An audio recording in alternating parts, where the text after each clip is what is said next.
We're way into November now, and a lot of people are already starting to put up their Christmas trees and getting into the whole Christmas mood. But I am still deep into fall, and I am loving the beautiful sunny fall weather we've been having lately. We've been enjoying going to the lake and going for walks, and the sunshine has been glorious. And I know we're gonna get lots of cloudy days and cold days soon, so I am soaking up every bit of it on my days off, of course, because when I'm working, I hardly ever get to see the sun. And at home, I have been enjoying using all of my fall decor. Every year, I try to buy a thing or two to add to my decor box for fall and Christmas. So I think I have enough things now. So I enjoy changing things up when the seasons change. And for fall, I went with my warm tones, nice oranges, and I always get a nice candle for the fall that smells like pumpkin spice. And I also love using real pumpkins to decorate, and then I try to use them at the end in some recipe.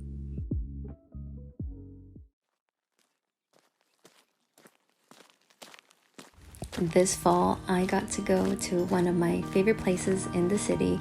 It's called Hyde Park, and I used to actually live really close to it. And I used to go there nearly every day to walk my dog. And I finally got to go there and see the beautiful fall colors and go for a nice walk with some family and friends. I'm someone who loves traveling and seeing all the beautiful places around the world. But if there's one time that I am so grateful for living where I live, is in the fall. Everything just comes to life, and all the colors, everything is so beautiful. And I love the change in the season. Everything starts to slow down, people start to slow down, and we get to cook cozy food. And I'm obsessed with cooking and baking all the time.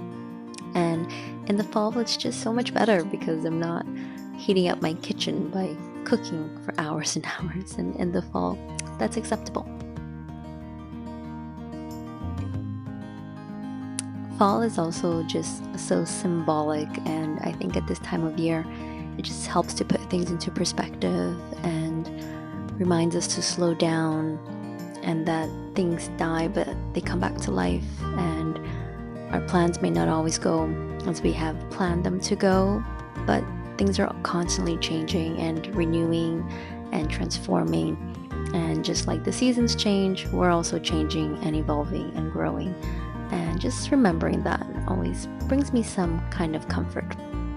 I love being outdoors and enjoying the fresh air and just walking through parks and forests. It just always makes me feel better, makes me feel at ease. It just helps me get grounded, collect my thoughts, and if I'm feeling anxious about anything, being outdoors always helps tremendously. So I highly recommend.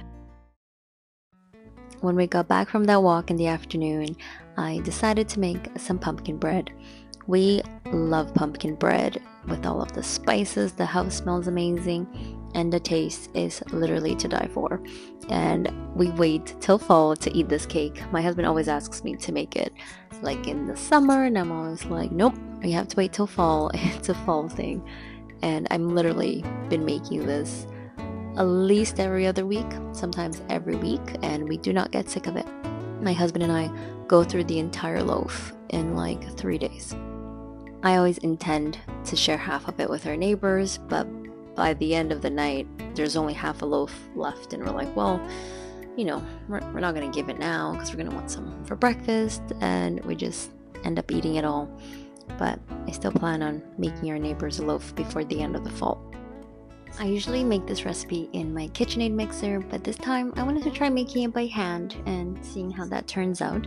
And I also added some yogurt because I was running a little low on butter, and in the end the result was the same. So you can substitute a little bit of yogurt if you like, or just follow the recipe as is. I will include the link below for that as well.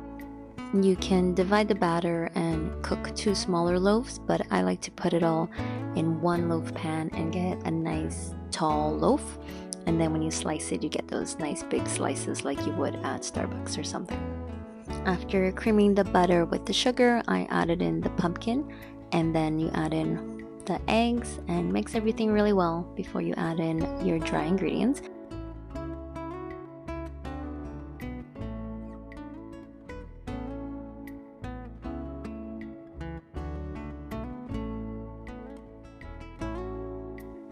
These are the spices that I mix into the flour, baking soda, and salt. I add a little bit of extra cinnamon. I love cinnamon, so I think I double the amount that the recipe actually calls for, and we love how it turns out. As you can see, this bowl was kind of small and I should have switched to a bigger bowl. It would have made mixing it way easier, but I really did not want to dirty another bowl. So I just kept trying to stir it slowly and incorporate everything as best as I could. But I don't think I will be making it by hand again. It just took longer and was unnecessary in the mixer. Everything comes together so quickly, so for this recipe I think I'll stick to the mixer next time. I always line my baking loaf with some parchment paper. That way I don't have to worry about it sticking and it comes out perfect every time.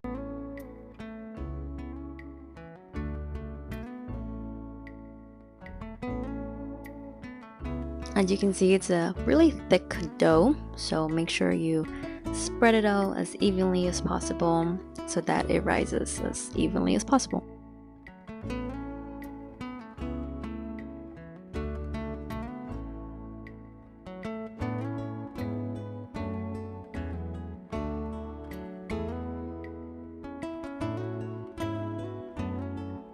You can leave the loaf as is and just bake it that way. This time I decided to add a few pumpkin seeds to the top since it is a pumpkin loaf, and just to make it a little bit more festive. I bake my loaf at 325 Fahrenheit for about an hour and a half. This temperature I find bakes it through without it letting it get too dark. Once the loaf was in the oven, it was time to start dinner, and I decided to keep with the fall theme and cook some spaghetti squash. I love spaghetti squash. It's so versatile. It's really fun to make and eat, and it's something I only got into a few years back. So if you haven't tried it yet, definitely give it a try. I start off by scooping out all the seeds and the little hair strands in there. Just get it nice and clean. Season it with some olive oil, salt, and pepper, and then roast it until it's nice and soft. Since I already had my oven on for the pumpkin bread that was baking, I just kept it in there at the same temperature, so it did take a little longer to bake than usual because it was at a lower temperature. Another thing I love doing is using the seeds, so I scoop them out, wash them, then I season them with some olive oil, salt and pepper, a little smoked paprika, garlic powder, and then just roast it until they're golden. Then I started on the filling for the spaghetti squash. So I sauteed some cremini mushrooms in a little bit of olive oil, added a diced onion, and just cooked it on low until the onions became soft and translucent and the mushrooms cooked through. Then I shredded a couple of really big garlic cloves, tossed that in, added a little bit more extra virgin olive oil to my cast iron skillet, and just cooked that on medium-low until the garlic became really fragrant and it started to take on some color, but making sure to not let the garlic burn. I really don't follow a recipe for this kind of thing. I just mix whatever I have in the fridge and things that I think go well together. So I had some mushrooms, added those in, always have garlic and onions on hand. And then I had some leftover roasted red peppers and sun-dried tomatoes. So I added those in directly from the jar and just mixed it all in to let it warm up. I've made this recipe before where I used cauliflower and cashew to make my cream sauce. It's usually my go-to cream sauce, but I was all out of cauliflower today, so I ended up using some whipping cream. But you can use anything you like to make this creamy. If you do want to do the cauliflower sauce, I usually just cook some cauliflower, some garlic, onions, cashews, and then blend it in a high-speed blender and season it to taste. I love adding pesto to this meal. I find that all of those flavors go so well together. So I added a couple of big spoons of pesto to it and just stirred everything till it combined and it all heated through.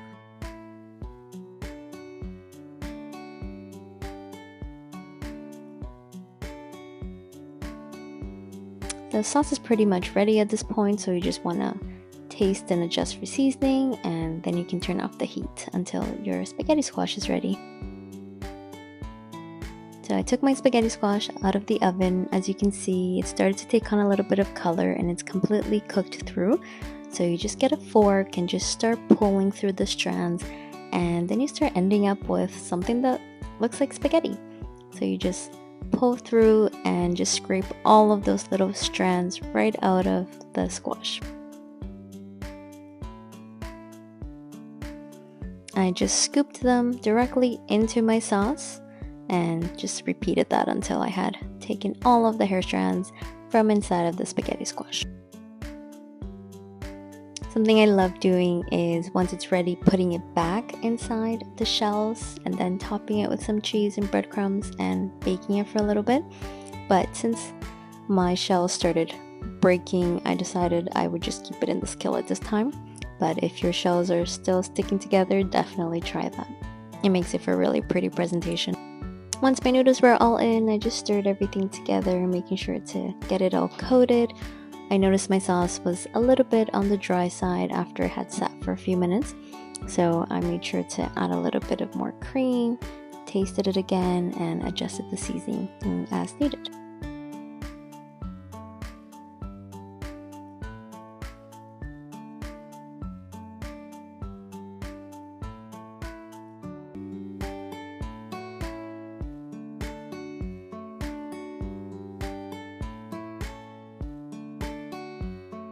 My pumpkin loaf was done. I took it out of the oven and it smells amazing. The entire house just smells like foam.